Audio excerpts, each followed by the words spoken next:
Hey Flyer fans, hope you're enjoying the summer. Checking in with Issac Jack. you. Got to go back home here recently, and what was it like? I know outside of Vancouver, and seeing some family and friends. It was amazing. I think just every time I get to go home, I got to take that full opportunity of it. I'm getting to go home and see everyone, share my experiences, and it's just great to see everyone. Your mom was quite the athlete. Correct. And she got you into basketball? Yes, she did get me into basketball. And you initially didn't like it. I did not. It was a little bit of a student style. I was kind of into hockey more for sure. But on my sophomore year of high school or whatever, just got the basketball bug and never left. Talk a little bit about your time playing hockey, because I find it interesting. I think a lot of Flyer fans know that, but was there something from the sport that you've been able to take over to the hardwood? Definitely. Hockey was a huge part of my life. Every kid, all my friends, you just know going to school, going to hockey, that was the thing. So I think just the tough skin and the aggressiveness of playing hockey has helped me in basketball, just, I guess, being in my position. But no, I think hockey has taught me a lot. It taught me consistency. I mean, a lot of early practices with that and traveling a lot. So just really falling in love with the process, that's taught me a lot. So You're a tall guy, just with sneakers. Were you that height with skates?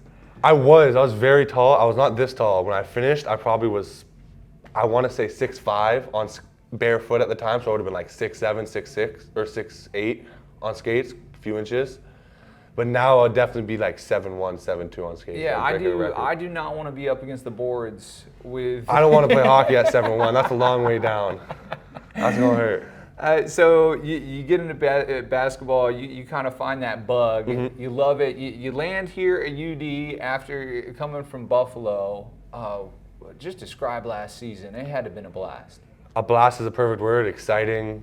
Just so much fun. I mean, I've never been a part of something like this, a culture like the Dayton Six or just the Flyer Faithful in general. So just coming from Buffalo, and I'm even going to say coming from a small town where our arena is like half our population. So it's exciting. And you get so excited every time you go play. Every practice, you just think about the next game. It's amazing. Talk a little bit about your game now, because here we are in the off season. What have you been working on?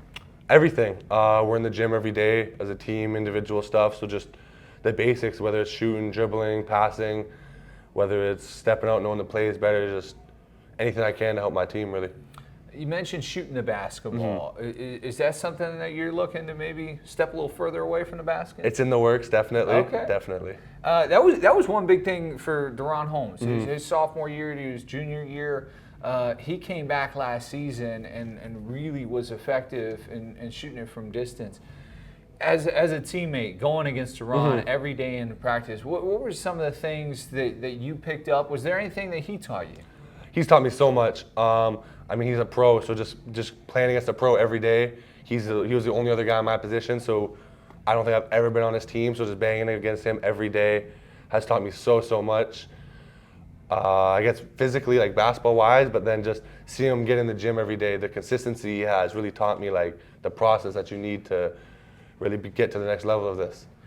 The learning process, and I know you really value that because you want to be a future teacher. Correct. Yes, sir. So talk a little bit about your time in a classroom, because I know right now at UD you're education major? Yes, sir. Yes, sir. No, I mean, my mom was a teacher. When I was younger, I never thought I was going to be a teacher. But I mean, I think just growing up and being a part of things like we have like the camps here with the little kids, just doing stuff like that at my hometown and just being around that, I guess, kind of inspired me to want to make a difference for the younger guys, and I want to be able to help them take a great step forward at a young age and just help my community. Now, is there anything in particular that you want to teach? Unfortunately, no, I'm not. You're still trying to figure that thing out. I'm figuring that part out.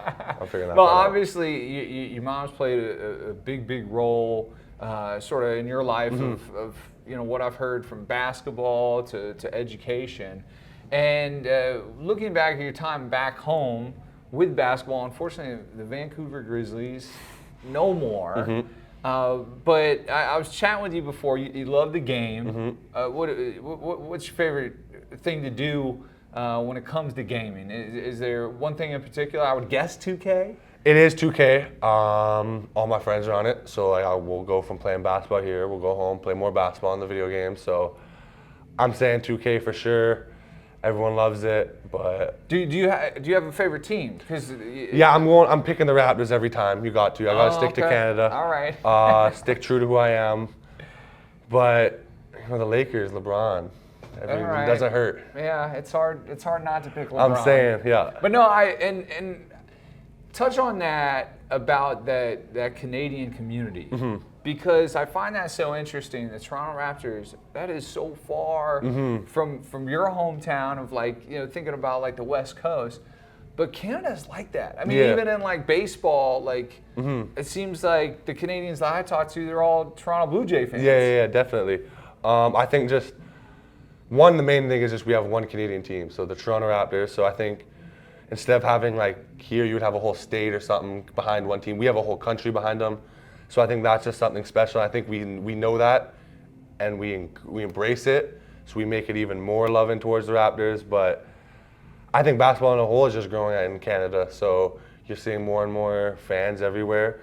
And I wouldn't be surprised if one day Vancouver Grizzlies come back. Not necessarily the Grizzlies, but I wouldn't be surprised if we see an NBA team there again. Well, I know our fans have embraced you, Isaac. Great chatting with you. Thank you. And look forward to watching you next year. Thank you very much.